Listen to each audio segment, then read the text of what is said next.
Salut les amis, j'espère que vous allez bien. Je suis avec la Fiat Uno Estival 2. Les amis, on s'est quitté la dernière fois ici quand je l'ai ramené. Et je vous ai dit que je vais faire une petite commande de pièces pour réparer ce qu'on a eu sur l'aventure la dernière fois. Merci beaucoup pour vos messages que j'ai reçus. Vraiment, ça m'a beaucoup touché. Et bien les amis, ce que je vous propose, je vais vous montrer ce que j'ai acheté. On va les monter ensemble. Dans la joie et la bonne humeur comme à chaque fois. Allez, c'est reparti. Alors les amis, qu'est-ce que j'ai acheté?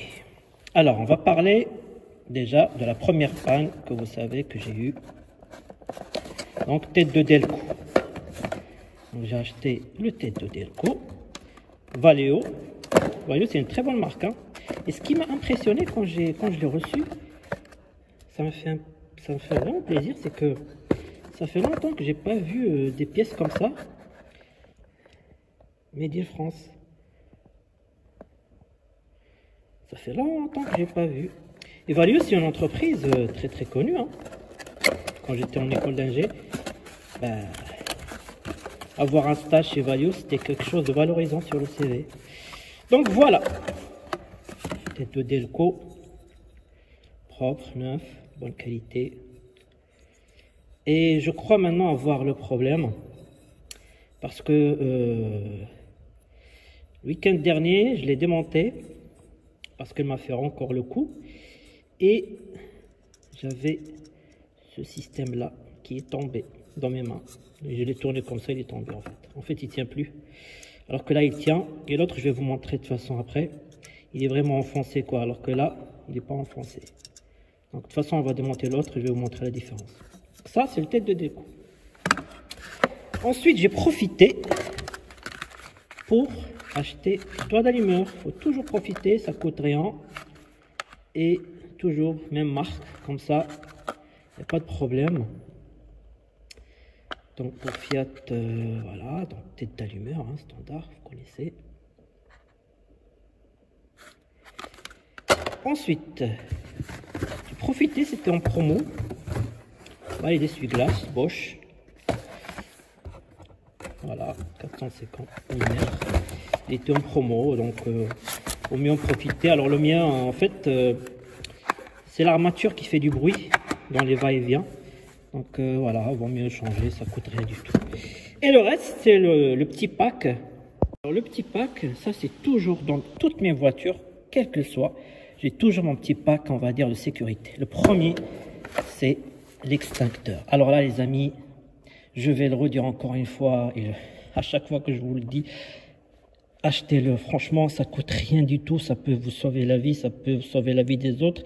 Et surtout, si vraiment votre vie n'est pas en danger, au moins sauver votre voiture, quoi. Parce que, voilà, un départ de feu, ça peut très vite partir, notamment les anciennes, etc. Avoir un extincteur, ça peut vous sauver. Ça coûte rien, ça pèse rien. C'est 1 kilo, voilà. Mettez-le dans un petit coin dans le coffre et gardez-le en cas où, mais ça c'est très important. C'est pas parce que c'est pas obligatoire qu'il faut pas le faire. Faites-le pour vous, n'attendez pas les gens qu'on vous impose des choses. Faites-le pour vous, voilà, pour votre sécurité, la sécurité des autres et en dernier la sécurité de votre voiture. Parce que la voiture, voilà, ça passe, c'est du matériel, mais bon, c'est toujours important de l'avoir et surtout votre vie qui est très important. Donc ça peut vous sauver la vie des autres. Voilà. Ça c'est l'extincteur. J'ai toujours aussi un dégivrant. Donc voilà, même si voilà, elle dort dans un garage, j'ai toujours mon petit dégivrant. Ça c'est le pack, ça c'est obligatoire dans toutes mes voitures, mais il faut mon petit pack. Ça, donc, voilà, petite pompe dépannage anti-crevaison. Voilà.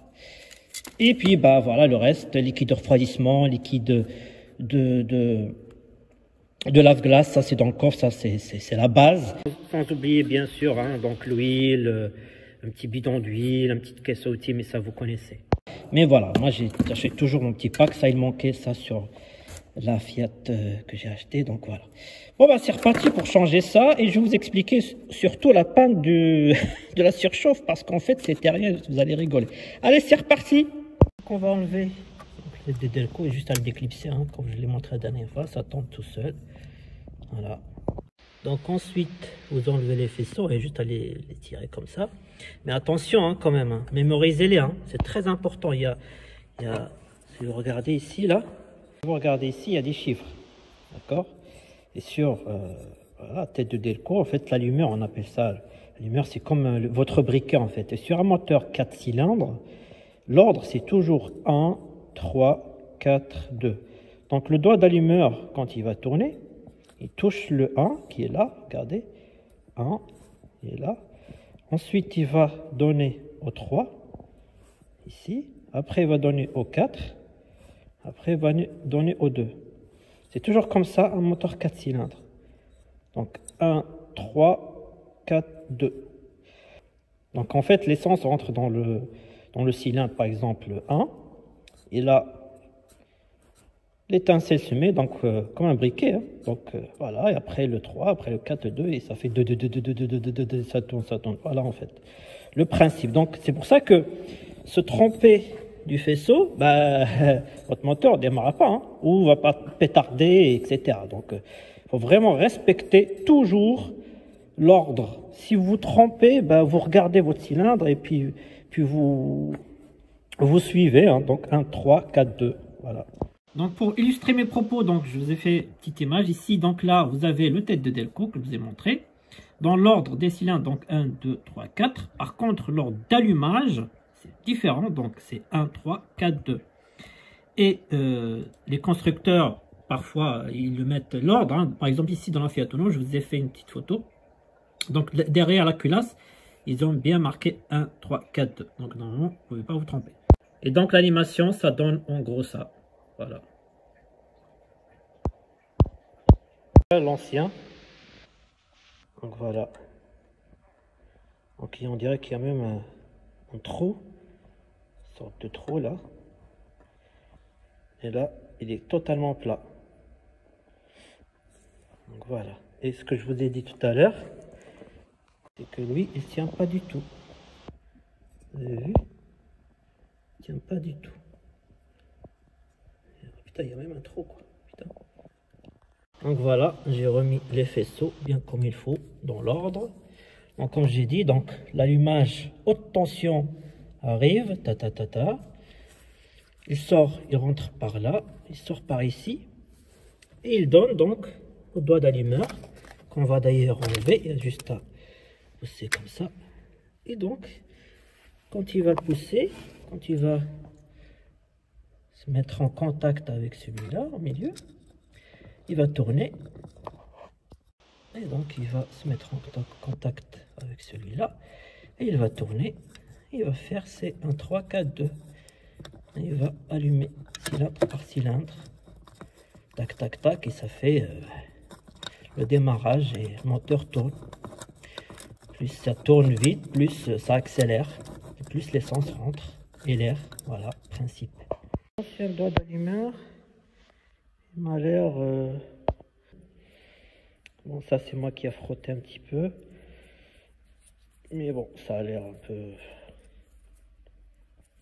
Bon, vaut mieux le changer, ça coûte quelques euros. Hein. Voilà le nouveau. Il est comme ça d'origine. Mais il a l'air très très bon état. Donc on remet un petit couvercle. Hop. Clipse le doigt d'allumeur. Ferme tout ça et on fait un petit test. Alors ma petite Fiat, c'est bon?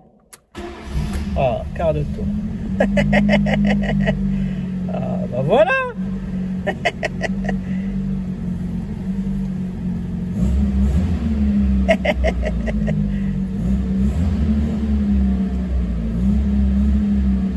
Ah bah ça marche super bien là.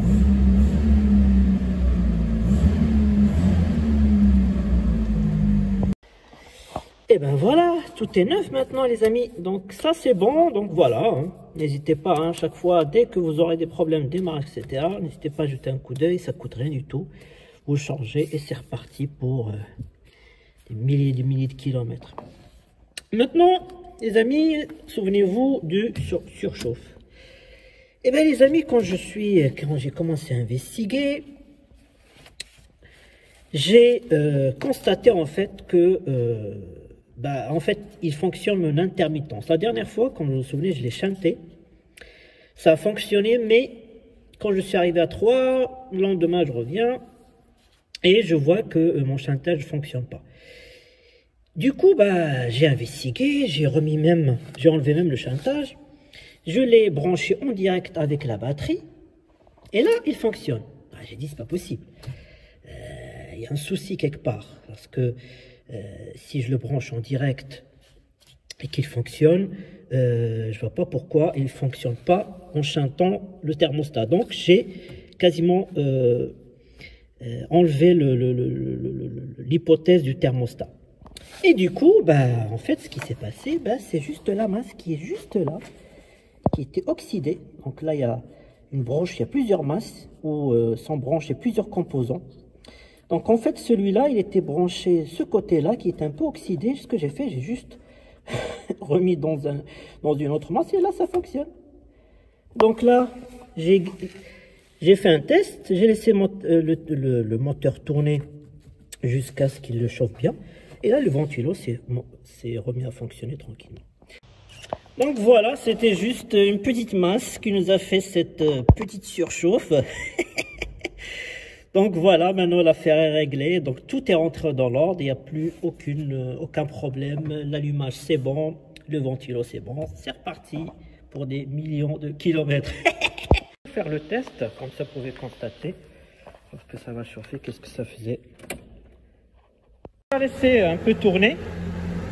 Voilà, chauffer un petit peu pour vous montrer l'histoire du ventilo. Mais en attendant, on va changer donc le balai. Hein. Donc en fait, moi le problème c'était juste l'armature en fait. Donc ça faisait du bruit quand on va et vient. Avec le temps, bah, ça fait du bruit. Bah, voilà. Pas hésiter, ça coûte aussi rien du tout là. Pour changer, bah, on va faire une photo et juste à le glisser vers le bas et c'est fini. Voilà. Hop.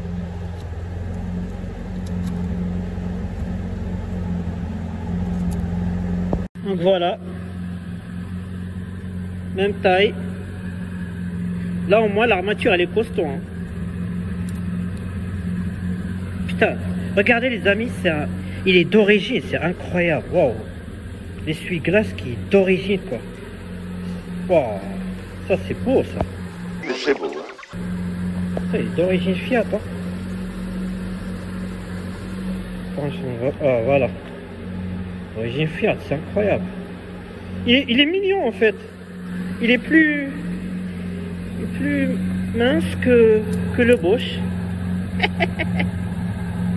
Voilà. Bon. Donc on va le remettre. Hop. Et on tire. Voilà. Là vous voyez, l'armature elle bouge plus là. Elle est fixe. Il ne fera plus de bruit. Et ben voilà, regardez.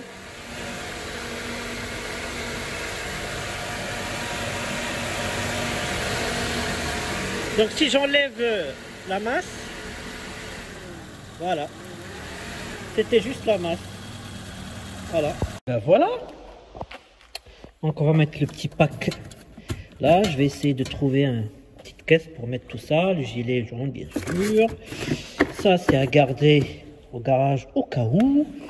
Le petit kit. J'ai trouvé ce petit kit sympa, regardez. Le triangle qui se met là, avec un scratch. Pas mal. Et puis, voilà, le petit balai. Et puis, c'est reparti pour faire un petit test. Allez, petit tour.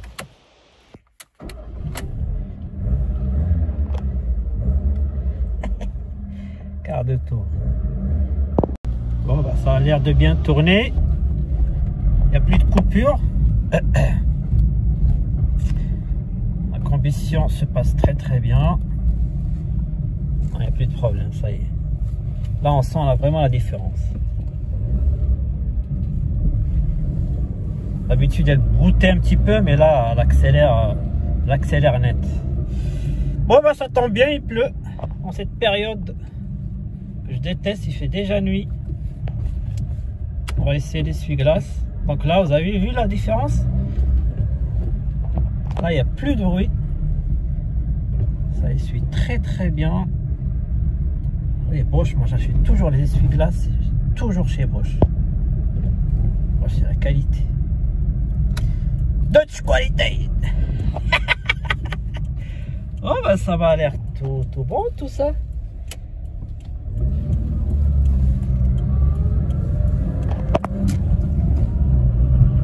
Accélération, ah ça marche bien. C'est toujours marrant les feux jaunes. C'est marrant, franchement c'est marrant. Ça fonctionne bien les amis. Oh Champs-Élysées, oh Champs-Élysées, oh, je suis super content. Les feux jaunes. Eh ben, je me disais il manquait quelque chose. Ben, j'ai oublié de mettre le petit autocollant là que je vous ai dit sur la porte conducteur. Mais bon là regardez, il fait déjà nuit là. Et en plus il fait très froid. Et je vais respecter les préco constructeurs. Il faut que la température soit supérieure à 15 degrés. Et ben on va attendre pour la prochaine fois. Bon ben on va laisser ça dans mon petit local à pièces. Ça peut toujours servir les amis. Jetez jamais vos pièces. Pourquoi je vous ai dit de jamais jeter vos pièces? Regardez. Ah oui en fait j'ai trouvé le code de la radio donc c'est bon. Bon je vais pas mettre la musique sinon YouTube va me striker. Et oui les amis regardez j'ai trouvé plein de petits... des vieilles cassettes, voilà, de l'époque. Et surtout ça, je l'ai gardé les amis. Pour ceux qui savent ce que c'est. En fait ça permet d'écouter. Par exemple, là par exemple j'ai un vieux iPhone que j'ai pas jeté aussi. Donc voilà, avec la prise jack comme ça, vous pouvez faire votre vieux iPhone de la musique. Vous pouvez écouter votre musique grâce à cette cassette sur une vieille radio comme ça. Et oui les amis, j'avais jeté les pièces. Ça peut toujours servir un jour. Tiens, je me sens moins seul là. Une belle Golf 2 là, blanche, avec des phares jaunes. Excellent. Bon les amis, j'espère que cette vidéo vous a plu. C'est la dernière vidéo de l'année. 2022 s'achève pour moi. C'est une excellente année. Très bon bilan. La petite dernière, c'est la tournoi estivale. Et bien sûr, la légendaire et la mythique que vous connaissez, que j'ai déjà présenté. Et à l'autre chaîne, si ça vous intéresse aussi, le V12. D'ailleurs, je vais la sortir, faire un petit tour. Pour suivre mon autre chaîne, donc si ça vous intéresse. Hein. Voilà. Mercedes classée W140 France. Le V12 cette année, c'est le rêve réalisé. La petite Fiat qui rejoint ma petite collection. Je tiens à vous remercier tous voilà, pour votre soutien, voilà, pour vos commentaires, pour vos messages, pour votre fidélité. Vous suivez mes petites aventures. Pour moi, franchement, 2022, c'était plein d'émotions. J'ai fait plein de trucs. Les deux arrivées et puis le road trip qu'on a fait ensemble avec les passionnés de la Mercedes W140 qui était vraiment magnifique, ce road trip incroyable. Toujours des belles rencontres cette année et voilà, ça va continuer. Bon les amis, je vous souhaite de passer d'excellentes fêtes de fin d'année. Amusez-vous bien, profitez bien de vos proches et vive la passion automobile. Et je vous dis à l'année prochaine pour des nouvelles vidéos, nouvelles aventures. Allez, salut. À bientôt le V12. À l'année prochaine, petite estivale.